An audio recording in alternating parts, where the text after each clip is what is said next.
और तैयारी कैसे करनी है, एग्जाम पैटर्न, सिलेबस, किन चीजों को छोड़ें, किन चीजों को बचा के रखें, किन चीजों पे फोकस्ड रहें, क्योंकि दिन ज्यादा नहीं है। पेपर ऑलरेडी हम ये नहीं कहते कि बहुत मुश्किल पेपर आता है, बिल्कुल नहीं आता, लेकिन फेल बहुत लोग होते हैं क्योंकि सही तरीके से नहीं पढ़ते। उसमें भी तो फटाफट से समझेंगे किन चीजों का ध्यान रखें। अगर आप बैच से तैयारी कर रहे हैं तो कैसे करेंगे, खुद से कर रहे हैं तो कैसे करेंगे, इन सब बातों पे बात करेंगे। एग्जाम पैटर्न, यूट्यूब पे क्लासेस की भी बात करेंगे। एग्जाम पैटर्न की जब हम बात कर रहे हैं तो टोटल 150 नंबर का पेपर है, 150 मार्क्स यानी 150 क्वेश्चंस आते हैं टोटल। ठीक, ये शाम का 9 बजे का टाइम अपना फिक्स रखिएगा। यूट्यूब पे हम लोग मिलेंगे रात को 9 बजे, जैसे कि हम मिलते आए हैं सालों साल से। ठीक, और टोटल 150 मार्क्स। ड्यूरेशन कितनी है, 150 मिनट्स यानी 2.5 घंटा है। एक क्वेश्चन के लिए 1 मिनट मिलता है, जो जनरली बाकी एग्जाम्स में आपको नहीं मिलेगा। टेट में आपको मिलता है, सी टेट हुआ या यूपी टेट हुआ, है ना। नहीं तो आप केवीएस में या D2SB वगैरह में जाएंगे तो और कम हो जाती हैं। D2SB में तो आपका 200 क्वेश्चन होते हैं 2 घंटे में, यहाँ 150 क्वेश्चन है और 2.5 घंटा है, तो टाइम इनफ होता है। OMR पे पेपर देना है, यानी ऑफलाइन है एग्जाम। बीच में ऑनलाइन हुआ था बट ये फिर से ऑफलाइन ले आए थे उसको। नेगेटिव मार्किंग कोई है नहीं, जो कि बहुत पॉजिटिव बात है। ठीक, यानी अगर क्वेश्चन गलत हुआ तो नेगेटिव में नहीं जाएंगे नंबर। ठीक, सिलेबस डिफाइंड है।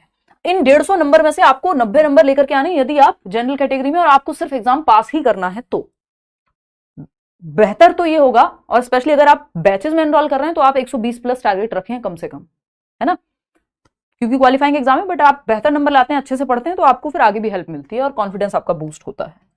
डिफाइंड सिलेबस है, सिलेबस जो दिया हुआ है, कल मैंने शेयर किया था टेलीग्राम चैनल पे, आप एक बार उठा के देख लीजिएगा।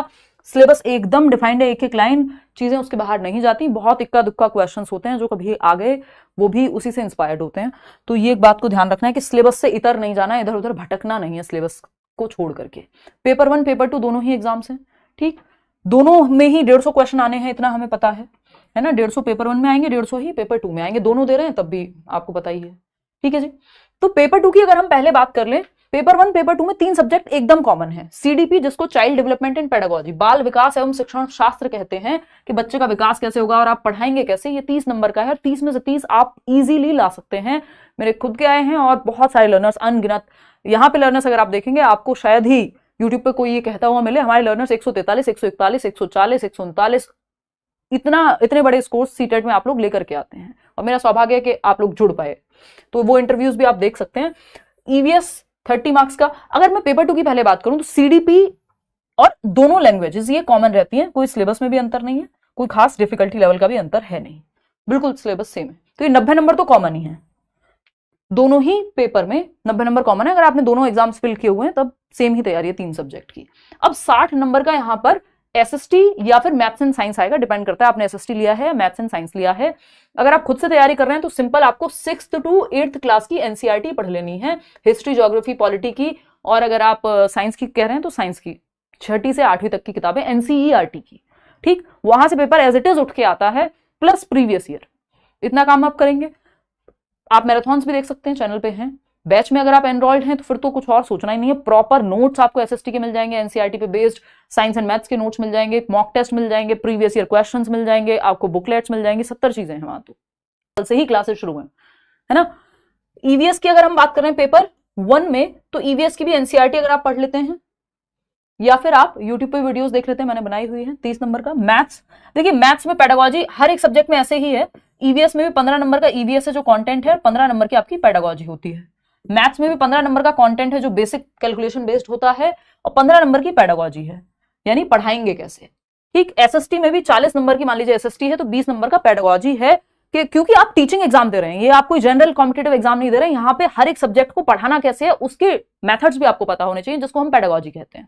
ठीक, लैंग्वेज 1 लैंग्वेज 2 में भी ऐसा ही है। 15 नंबर में आपके 2 पैसेज आते हैं, यानी गद्यांश और पद्यांश, और 15 नंबर में आपका शिक्षण शास्त्र या पेडागोजी आती है। ठीक है बात। 2 चीजों का सिंपल ध्यान रखेंगे, एक तो सिलेबस से भटकना नहीं है। जो सिलेबस दिया हुआ है इन्फॉर्मेशन बुलेटिन में, मैंने कल आपके साथ शेयर भी किया था, और हम लोग भी बैच में सभी जो है वो सिलेबस के अकॉर्डिंग ही पढ़ाने वाले हैं। ठीक, अगर हम बात करें सिलेबस की तो सिलेबस से नहीं भटकना। दूसरा, प्रीवियस ईयर क्वेश्चंस। अब ये कहां से लेने हैं previous year questions? Mock test की तरफ बहुत ज्यादा ना भाग करके पहले प्रीवियस ईयर क्वेश्चंस करने हैं, जब टाइम बचे तब सोचेंगे। प्रीवियस ईयर क्वेश्चन कब से कब तक के? लास्ट 4 ईयर के कर लो, 4 इयर्स मोर देन एनफ हो जाएंगे। 2020 से अब तक, 2020 में ऑनलाइन पेपर्स भी थे तो बहुत सारे सेट हैं, है ना। और कहां मिलेंगे ये? सीटेट की वेबसाइट पे ही मिलेंगे, या कोई भी एक प्रीवियस ईयर क्वेश्चन पेपर की बुक ले सकते हैं आप अपने आसपास से, अमेजोन से, जहां से मिल जाए। ठीक, तो 4 साल की कर लो बस, ये नहीं कि आप 2011 से करने बैठ गए, 2011 से सीटेट शुरू हुआ, तो तब से बहुत सारे बदलाव आ चुके हैं, कोई जरूरत नहीं उतना पीछे जाने की। 2020 से और अब 2024 तक के कर लेंगे, मोर देन एनफ हो जाएगा पेपर, है ना। तो ये कहानी है सिलेबस प्लस प्रीवियस ईयर। अब ये सिलेबस करने के 2 तरीके हैं, या तो आप बैच में हैं प्रॉपर, वहां तो खैर प्रीवियस ईयर भी हो जाएगा साथ में, या फिर आप खुद से कर रहे हैं तो आप टॉपिक ढूंढ ढूंढ के, थोड़ा सा आपका समय ज्यादा लगता है और फोकस लूज होता है यूट्यूब पे कई लोगों का, क्योंकि जब वो एक तो सीरियसनेस आती है बैच में, ये कई लोगों का सवाल रहता है अच्छा बैच और यूट्यूब में क्या अंतर है। तो एक तो यूट्यूब पे पूरा सिलेबस कराना आज की डेट में बहुत मुश्किल है, समय लिमिटेड है। दूसरा यूट्यूब पे डिस्ट्रैक्शन बहुत होता है, आप मेरा वीडियो देख रहे हैं, नीचे 4 और वीडियोस आ रहे हैं, तो और दूसरा सीरियसनेस आपकी आती है, जैसे आप बैच में एनरोल होते हैं, 4 रुपए खर्च करते हैं, आपको लगता है चुपचाप से पढ़ना है, पिताजी भी 2 बार पूछेंगे बैच लिया था, पढ़ाई हो रही है कि नहीं, माताजी भी कहेंगी, और वो डेली का एक टाइम टेबल है कि इस टाइम ये वाले सब्जेक्ट की क्लास है, इस टाइम ये वाले सब्जेक्ट की क्लास है, तो दिन भर आप बिजी रहते हैं वहां ऐप में। तो 2 तरीके हैं सिलेबस करने के, इस पर हम चर्चा कर चुके हैं। बाकी क्या गलतियां हैं जिनको अवॉइड करना है, तो बेसिक सी कुछ बातें हैं। एक तो सिलेबस से भटकना नहीं है बिल्कुल भी, है ना। अगर आप खुद से भी तैयारी कर रहे हैं, बैच में हैं, तो हम भटकने नहीं देंगे। सिलेबस और प्रीवियस ईयर, इन 2 चीजों को बिल्कुल मार्क करके रखना है दिमाग में, रटना नहीं है। अगर आप रटने बैठ गए सीटेट में, पेपर क्लियर नहीं होता रटने से, स्पेशली क्योंकि पेडागोजी है, पेडागोजी के क्वेश्चंस लेंथी होते हैं, कॉन्सेप्चुअल होते हैं, वो आपको सिंपल इंफॉर्मेशन नहीं याद रखनी है, यहाँ पे आपकी समझ काम आती है, ताकि आप उसको अप्लाई करके काम बना पाए। Not giving enough time to practise, जो लोग प्रैक्टिस नहीं करते क्वेश्चंस की, उनको दिक्कत होती है पेपर में, क्योंकि कई बार आपने कॉन्सेप्ट पढ़ा है, जब तक क्वेश्चन नहीं किया, जैसे मैं बैच में अगर कोई भी एक चैप्टर करा रही हूं, तो लास्ट में सीटेट में तो स्पेशली, क्योंकि सीटेट में फिक्स तरीके के क्वेश्चंस आते हैं, हर एक चैप्टर के साथ में क्वेश्चंस कराती हूं, बाइलिंगुअल ऑफ कोर्स, तो वो प्रैक्टिस साथ में होना बहुत जरूरी है। दूसरी चीज है, कुछ लोग जिन्होंने बिल्कुल जीरो से पढ़ना शुरू करेंगे, वो पहले थोड़ा सा कॉन्सेप्ट्स को पढ़ लें, फिर क्वेश्चंस पे जाएं। नए पैटर्न के नाम पे एक नए तरह का क्वेश्चन है, जिसको हम असर्शन और रीजनिंग कहते हैं, कथन और कारक वाले सवाल, ये कुछ क्वेश्चन अब आने लगे हैं, तो इनको भी ध्यान में रखेंगे, लेकिन पहले आप सिलेबस करेंगे, उसके बाद इस पे सोचेंगे। व्याकरण बहुत ज्यादा सीटेट में नहीं पढ़नी है, कि मतलब व्याकरण पे ही टूट पड़े हैं, जबकि मैंने आपको बताया व्याकरण के अलग से क्वेश्चंस नहीं आते, 2-4 क्वेश्चन ऐसे ही आ जाते हैं आपके उसमें, क्या कहते हैं, पैसेज में।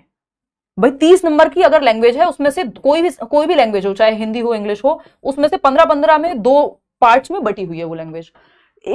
2 पैसेज आएंगे, एक 7 नंबर का, एक 8 नंबर का, एक 9 या एक 6 नंबर का।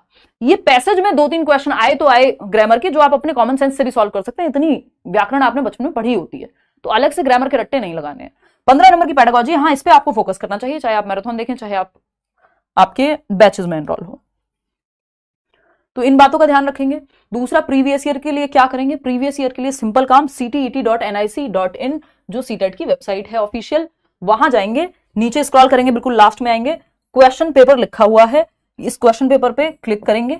वैसे ये सब मैं कराऊंगी, क्वेश्चंस तो मैं बहुत सारे आपको यूट्यूब पे कराऊंगी ही, तो क्वेश्चन पेपर पे सिलेक्ट करेंगे, उसमें आपके सामने सारे पिछले 2018 से और 24 तक के, यानी पिछले 6 सालों के क्वेश्चन पेपर आपके सामने हैं सीटेट की वेबसाइट पे, आंसर की भी वही है, तो बहुत ज्यादा आपको परेशान नहीं होना है। अगर आपको लग रहा है कि आप बिल्कुल ही अफोर्ड नहीं कर पा रहे हैं कुछ और, तो इतना तो आप कर ही सकते हैं। 2018 से लेकर के और अब तक के सारे क्वेश्चन पेपर जो सीटेट ने अपनी वेबसाइट पे अपलोड किए हुए हैं, 18, 19 में 2 पेपर, 21 में 2 पेपर, 22, 23, 24, ठीक है इतनी बात। 24 की अगर हम बात कर रहे हैं, हमें लगता है कि हाँ यार एक एलिजिबिलिटी का ही तो एग्जाम है, बट इसके बिना आप आगे जॉब के लिए नहीं बैठ पाएंगे, इसलिए इसको सीरियस लेना है। 23 लाख प्लस लोगों ने फॉर्म भरा था, सॉरी एग्जाम दिया था, और 3 लाख प्लस लोग कुछ पास हुए हैं, ऐसा कुछ है, यानी 6,78,000 पेपर 1 देने गए, और पास कितने हुए, सिर्फ 1,27,000। सिर्फ पास की बात चल रही है यहाँ पे, अच्छे नंबर की तो बात ही नहीं है, 60% नंबर की बस। 14 लाख लोगों ने पेपर 2 दिया, और सिर्फ 2,39,000 लोग ही क्वालिफाई कर पाए। तो ऐसे नहीं सोचना है कि रट के काम चल जाएगा, है ना, सीरियसली पढ़ लेना है, ज्यादा दिन की बात ही नहीं है।